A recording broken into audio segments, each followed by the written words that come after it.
Atenção! Começa agora uma teleaula de Química do Ensino Médio. Você vai assistir a teleaula de número 46. Bons estudos!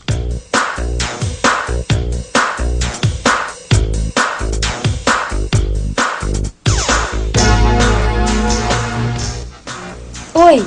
É incrível que depois que eu fiquei sabendo mais sobre os plásticos, inclusive que ele é fabricado a partir de substâncias retiradas do petróleo, eu vejo plástico em tudo que é canto. Você já reparou nisso? Olha só esse catálogo que eu peguei para escolher um presente de casamento para minha prima. O plástico está substituindo muitos materiais como metais, vidro, madeira. Quase tudo hoje em dia é feito de plástico. E tem vários tipos de plástico. Lembra daqueles saquinhos plásticos que observamos na nossa última teleaula? Pois é, esses aqui, ó. Nós chegamos à conclusão que existem 3 tipos básicos de saquinhos plásticos. Esses 2, que rasgam fácil, e esse aqui, que é difícil de rasgar. Mas apesar de eles terem propriedades físicas diferentes, eles são feitos, a maioria, da mesma matéria-prima, o etileno. Agora sou eu que pergunto para você. Se eles são feitos da mesma matéria-prima, por que eles têm propriedades tão diferentes? Me diga por que alguns são mais fortes que os outros, já que eles são feitos da mesma substância. Vamos, responde rápido. Isso é o que vamos aprender na nossa teleaula de hoje. Nessa teleaula você vai ver por que os plásticos têm propriedades diferentes. Vai entender como se forma um polímero e conhecer vários tipos de plástico. A nossa teleaula vai mostrar ainda 2 processos de reciclagem de plásticos. Bom, agora eu já estou tranquila porque eu sei que a teleaula de hoje vai tirar todas as minhas dúvidas. Mas sossegar mesmo, eu só vou quando o Clóvis voltar da fábrica de plástico e me explicar tintim por tintim.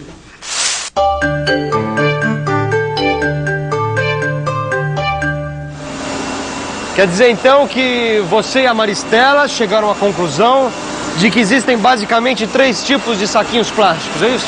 Nós observamos 3 amostras diferentes. 2 que rasgam com a maior facilidade, uma que é super difícil de rasgar. Mas todas não são feitas da mesma substância, o etileno? Puxa, Clóvis, eu não sabia que você estava tão entendido assim em química, hein?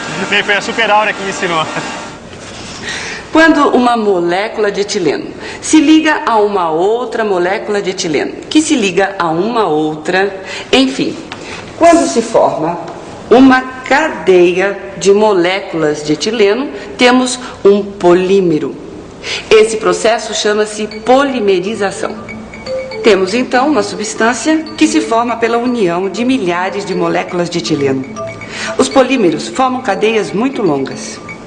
Pois então, dependendo das condições em que acontece essa reação, você pode formar polímeros diferentes com propriedades diferentes. Quer dizer que eles são feitos da mesma substância, mas em condições diferentes. Por isso eles ficam diferentes. Exatamente. Veja só, dependendo das condições, eles formam fios mais retos, só com alguns galinhos pequenos.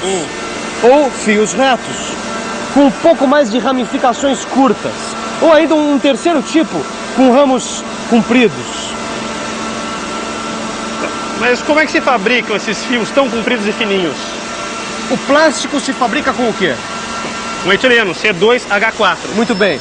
Você é capaz de me escrever a fórmula do etileno? Claro.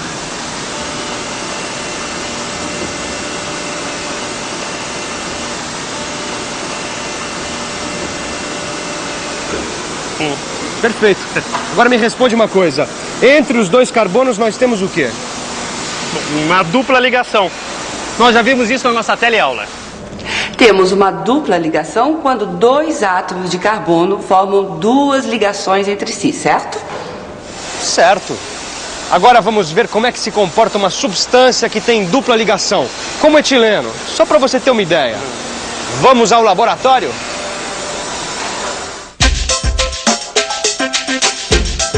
Vamos ao laboratório. Essa é uma experiência bem simples que você pode fazer em casa. Pegue um pouco de óleo de soja, que é formado de moléculas que têm muitas ligações duplas. Misture um pouco de solução de iodo. Aqueça um pouco. Essa é uma reação lenta, por isso é que se aquece, para acelerar o processo. Então, o que acontece? O iodo começa a perder a cor. Mas como é que o iodo ficou com essa cor clarinha? É porque a molécula de iodo, ela é formada por 2 átomos de iodo e tem cor castanha. Quando você mistura o iodo ao óleo de soja, a cor desaparece, certo? Bom, quer dizer que o iodo some, desaparece. Não. O iodo, na forma de molécula, desaparece. Os átomos de iodo, eles se ligam à molécula de óleo de soja. Peraí, como assim? É porque a segunda ligação entre os átomos de carbono, ela é mais fraca do que uma ligação simples. Ela pode ser aberta com mais facilidade. E é aí que os 2 átomos do iodo se ligam. Bom, uma ligação aberta, como quem abre uma porta ou uma janela. É isso. Olha só. Você coloca o óleo de soja ou o etileno, que tem duplas ligações, em contato com o iodo. O que acontece? A segunda ligação, que é mais fraca, se abre e forma uma ligação simples com o iodo. Entendeu? Ah, já sei. O iodo reage com óleo de soja ou etileno. Por isso a cor dele desaparece. Então, essa experiência é uma prova de que existem ligações duplas entre os átomos de carbono da substância. Isso tudo já entendi. Mas eu quero saber como é que se forma o plástico. Como é que uma molécula de etileno se liga à outra? Com a polimerização do etileno. Olha, o etileno é aquecido sob pressão. O que acontece com as duplas ligações? Bem, se abrem porque são mais fracas. Então, aí uma molécula de etileno se une a outra molécula de etileno, que abre a sua dupla ligação por causa da pressão e se liga a uma outra molécula de etileno, que abre a dupla ligação e assim por diante e vai se formando uma cadeia. Peraí, deixa eu ver se eu entendi bem. Quando o etileno é aquecido sob pressão, a segunda ligação entre os átomos de carbono, que é mais frágil, se abre. E a molécula acaba se ligando com outra molécula de etileno que também abre sua dupla ligação. E essa se liga a outra, que se liga a outra e outra. Isso parece não ter fim. Forma-se uma cadeia que vai crescendo, crescendo. Muitas cadeias juntas formam um material plástico. É por isso que os plásticos são materiais muito resistentes. Os plásticos são materiais muito resistentes. Mas será que todo mundo sabe disso? Vamos checar. Oi, por favor. Você acha que os plásticos são materiais resistentes? Se são resistentes. E eles não se dissolvem com qualquer solvente comum, não. Você já tentou dissolver plástico? É difícil. Os plásticos não apodrecem com o tempo, como a madeira, por exemplo. E nem enferrujam como o ferro, né? Você já viu plástico enferrujado? É claro que não, né? Bom, parece que todo mundo sabe que o plástico é um material muito resistente, por isso que ele é usado em quase todos os setores, como na construção, transporte, lazer, telecomunicações, brinquedos, eletrodomésticos, mas principalmente ele é usado no setor de embalagens. As embalagens de plástico aumentaram muito a durabilidade do produto e baratearam o custo. Tá certo, eu já entendi, porque apesar de serem feitos do mesmo material, os plásticos têm propriedades diferentes. Por isso eles são usados para fazer várias coisas diferentes. Mas e daí? Bom, mas essa questão de o plástico ser muito resistente é uma faca de 2 gumes. Ai, Maristela, o que tem a ver faca com plástico? Eu não tô entendendo. Ai, Clóvis, é um jeito de falar, faca de 2 gumes. Bom, a questão é, se o plástico é resistente, difícil de dissolver, ele fica anos e anos na Terra, poluindo o planeta. Por isso que o plástico tem que ser reciclado artificialmente, porque ele não se decompõe, não volta à natureza. Já pensou? O plástico não acaba nunca. E cada vez a gente joga mais plástico fora. Isso me deixa preocupada. O seu amigo explicou como é que se recicla o plástico? Reciclagem? Explicou em detalhes. Existem 2 maneiras de se reciclar o plástico. Ele pode ser aquecido fortemente e, nesse aquecimento, ser transformado em óleos e gases que são reaproveitados novamente na indústria. Ou então, pode-se fazer a reciclagem mecânica. Os objetos de plástico usados são moídos e com esse material são fabricados outros objetos de plástico, como mangueiras, sacos de lixo e solas de sapato. Existe ainda uma outra maneira de se reutilizar o plástico, aproveitando o calor que é liberado quando se queimam resíduos plásticos.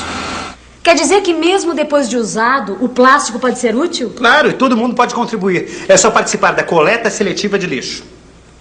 A coleta seletiva É uma prática que vem crescendo nas cidades brasileiras. Ela já é bastante comum nos países desenvolvidos, onde já se ganha dinheiro, e bastante dinheiro, aproveitando e reciclando o lixo. Você também pode participar com a senhora aqui. Por favor, como é que a senhora faz com o plástico do seu lixo? É fácil. Eu pego os vasilhames de plástico, dou uma boa enxaguada neles, aí eu tiro o rótulo, amasso bem para não ocupar muito espaço na sacola e depois é só entregar para o sucateiro. Ou então trazer aos postos de reciclagem. Olha, esse aqui da seta azul é só para papel, papelão, jornal, esse tipo de coisa, né? Essa daqui é só para os plásticos e nesta a gente coloca os metais. E a senhora já faz isso há muito tempo? Desde que a prefeitura implantou. Eu acho que já está na hora de todo mundo começar a se preocupar com a sujeira que está deixando para os filhos e netos, não é? Agora, quer um conselho? Se na sua cidade não tem coleta seletiva de lixo, está na hora de procurar o pessoal da prefeitura. É isso mesmo. E você também pode reciclar o plástico. Afinal de contas, o plástico é fabricado com produtos que vêm do petróleo. E as reservas de petróleo não são inesgotáveis. Um dia ele acaba. Tá aí outra coisa que eu nunca tinha pensado. O etileno vem do petróleo, que um dia pode acabar. Todos os plásticos são feitos de etileno? Não. Meu amigo me diz que existem outras matérias-primas para a fabricação do plástico. O estireno, por exemplo. Espera aí, eu já ouvi essa palavra. Eu já sei, lembra da primeira teleaula de química? Falava de um derrame no mar de um produto que fabricava plástico. Isso mesmo, era o estireno. Muito bem. O estireno é outra matéria-prima importante na fabricação de plásticos. Com ele, a gente produz o poliestireno, que é usado para fabricar o isopor, que é bem leve e não deixa passar o calor. Além do isopor, tem também cloreto de polivinila. Cloreto de quê? Cloreto de polivinila, mais conhecido como PVC, que é muito utilizado para fazer tubos de encanamento. Olha, Flávio, você me dá uma licencinha, porque essa conversa toda me deu uma fome. Opa, que horas são? Puxa, como o tempo passa rápido. Bom, vamos pegar aqui, eu tenho que tirar esse saquinho de polietileno, aí eu tenho que abrir essa marmitinha de poliestireno, que é o isopor, para comer essa comidinha que eu mesma fiz e que o isopor conservou bem quentinha. Tá servido? Não, bom apetite. E não esqueça de separar o lixo orgânico dos plásticos, que assim você participa da coleta seletiva de lixo. E por último, colocar cada tipo de lixo na lixeira correta, lixeiras feitas de PVC. Viu como os plásticos são importantes? Vamos à revisão? E atenção, se liga aí que é hora da revisão. Na teleaula de hoje, você aprendeu que certos plásticos são feitos com a mesma substância, mas em condições diferentes. E por isso, adquirem propriedades diferentes. Você também viu como se comportam as moléculas que têm dupla ligação entre os átomos de carbono. A segunda ligação, que é a mais fraca, se abre e se liga a outros componentes. É assim também que acontece a polimerização. Sob pressão e forte aquecimento, a ligação dupla se abre e as moléculas de etileno acabam se ligando umas às outras. E por último, vimos a importância de se reciclar os plásticos e como as pessoas podem ajudar participando da coleta seletiva de lixo em sua cidade. Agora é com você. Trate de reciclar os seus conhecimentos de química, estude bastante e até a próxima teleaula. Tchau!